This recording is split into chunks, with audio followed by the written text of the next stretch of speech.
नमस्कार दोस्तों, जय श्री राधे कृष्णा। आप सभी का एक बार फिर से स्वागत है हमारे चैनल भूमिपुत्रा में। आज सुनते हैं गुरुवार व्रत की कथा। प्राचीन काल की बात है। किसी राज्य में एक बड़ा प्रतापी और दानी राजा राज करता था।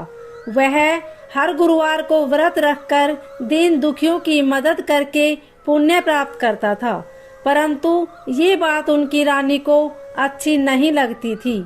वह न तो व्रत करती थी और न ही दान पुण्य में विश्वास रखती थी। इतना ही नहीं, वह राजा को भी ऐसा करने से मना करती थी। एक समय की बात है, राजा शिकार खेलने के लिए वन गए। घर पर रानी और दासी थी। उसी समय गुरु बृहस्पति देव साधु का रूप धारण कर राजा के दरवाजे पर भिक्षा मांगने आए। साधु ने जब रानी से भिक्षा मांगी तो वह कहने लगी, हे साधु महाराज, मैं इस दान और पुण्य से तंग आ गई हूँ। आप कोई ऐसा उपाय बताएं जिससे कि सारा धन नष्ट हो जाए और मैं आराम से रह सकूं। इतना सुनकर बृहस्पति देव ने कहा, हे देवी, तुम बड़ी विचित्र हो। संतान और धन से कोई दुखी नहीं होता। अगर अधिक धन है तो इसे शुभ कार्य में लगाओ। कुंवारी कन्याओं का विवाह कराओ, विद्यालय और बाग बगीचे का निर्माण कराओ, जिससे तुम्हारे दोनों लोग सुधरे। परंतु साधु की इन बातों से रानी को खुशी नहीं हुई। उसने कहा कि ऐसे धन की आवश्यकता नहीं है जिसे मैं दान दूं और जिसे संभालने में मेरा सारा समय नष्ट हो जाए। तब साधु ने कहा, अगर तुम्हारी ऐसी इच्छा है तो मैं जैसा बताता हूँ तुम वैसा ही करना। गुरुवार के दिन तुम घर को गोबर से लीपना, अपने बालों को पीली मिट्टी से धोना, राजा से हजामत बनाने को कहना, भोजन में मांस मंदिरा का प्रयोग करना, कपड़े धोबी के यहाँ धुलने देना। इस प्रकार 7 बृहस्पतिवार करने से तुम्हारा समस्त धन नष्ट हो जाएगा। इतना कहकर साधु के रूप में बृहस्पति देव अंतर ध्यान हो गए। साधु के अनुसार कई बातों को पूरा करते हुए रानी को केवल 3 बृहस्पतिवार ही बीते थे कि उसकी समस्त धन संपत्ति नष्ट हो गई। भोजन के लिए राजा का परिवार तरसने लगा। तब एक दिन राजा ने रानी से बोला कि हे रानी, तुम यहीं रहो, मैं दूसरे देश को जाता हूँ, क्योंकि यहाँ पर सभी लोग मुझे जानते हैं, इसलिए मैं कोई छोटा कार्य नहीं कर सकता। ऐसा कहकर राजा दूसरे देश चला गया। वहाँ वह जंगल में लकड़ी काटकर लाता और शहर में बेचता। इस तरह वह अपना जीवन व्यतीत करने लगा। इधर राजा के परदेश जाते ही रानी और दासी दुखी रहने लगी। एक बार जब रानी और 7 दिन तक बिना भोजन के रहना पड़ा तो रानी ने अपनी दासी से कहा, हे दासी, पास ही के नगर में मेरी बहन रहती है। वह बड़ी धनवान है, तू उसके पास जा और कुछ ले आ, ताकि थोड़ी बहुत गुजर बसर हो जाए। रानी दासी की बहन के पास गई।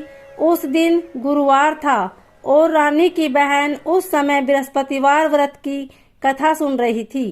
दासी ने रानी की बहन को अपनी रानी का संदेश दिया, लेकिन रानी की बड़ी बहन ने कोई उत्तर नहीं दिया।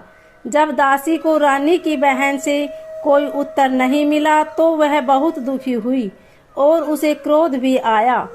दासी ने वापस आकर रानी को सारी बात बता दी। ये सुनकर रानी ने अपने भाग्य को कोसा। उधर रानी की बहन ने सोचा कि मेरी बहन की दासी आई थी, परंतु मैं उससे नहीं बोली, इससे वह बहुत दुखी हुई होगी।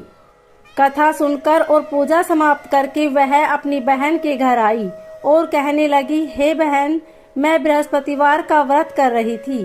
तुम्हारी दासी मेरे पास आई थी, परंतु जब तक कथा होती है तब तक न तो उठते हैं और न ही बोलते हैं, इसलिए मैं नहीं बोली। बताओ दासी क्यों आई थी? रानी बोली, बहन, तुमसे क्या छिपाऊं, हमारे घर में खाने तक को अनाज नहीं है। ऐसा कह रानी की आंखें भर आई। उसने दासी समेत पिछले 7 दिनों से भूखे रहने की पूरी बात अपनी बहन को बता दी। रानी की बहन बोली, देखो बहन, भगवान बृहस्पति देव सबकी मनोकामना को पूर्ण करते हैं। देखो शायद तुम्हारे घर में अनाज रखा हो। पहले तो रानी को विश्वास नहीं हुआ।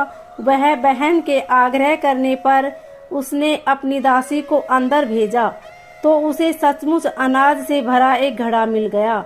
ये देखकर दासी को बड़ी हैरानी हुई। दासी रानी से कहने लगी, हे रानी, जब हमको भोजन नहीं मिलता तो हम व्रत ही तो करते, इसलिए क्यों न इनसे व्रत और कथा की विधि पूछ ली जाए ताकि हम भी व्रत कर सके। तब रानी ने अपनी बहन से बृहस्पतिवार व्रत के बारे में पूछा। उसकी बहन ने बताया, बृहस्पतिवार के दिन व्रत में चने की दाल और मुनक्का केले की जड़ में अर्पित करे तथा दीपक जलाए, व्रत कथा सुने और पीला भोजन ही करे। इससे बृहस्पति देव और भगवान विष्णु प्रसन्न होते हैं।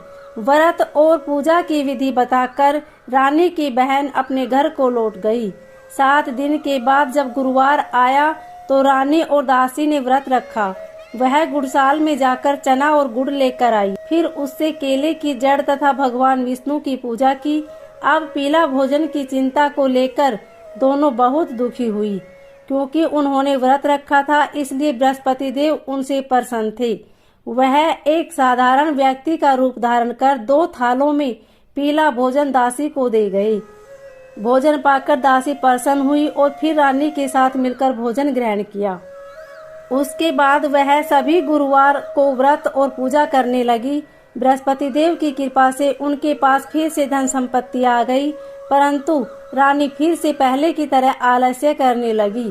तब दासी बोली, देखो रानी, तुम पहले भी इस प्रकार आलस्य करती थी।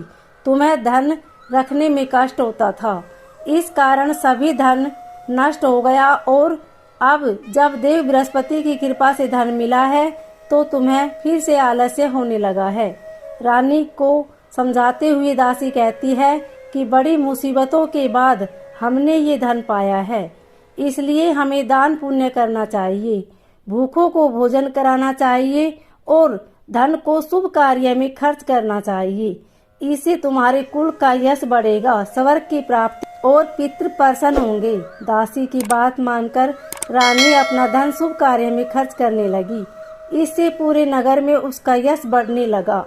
बृहस्पतिवार व्रत कथा के बाद श्रद्धा के साथ आरती की जानी चाहिए। उसके बाद प्रसाद बांटकर उसे ग्रहण करना चाहिए। दोस्तों, कथा अच्छी लगी हो तो वीडियो को लाइक जरूर करें और साथ ही हमारे चैनल को सब्सक्राइब करना ना भूलें। धन्यवाद। ओम नमो भगवते वासुदेवाय।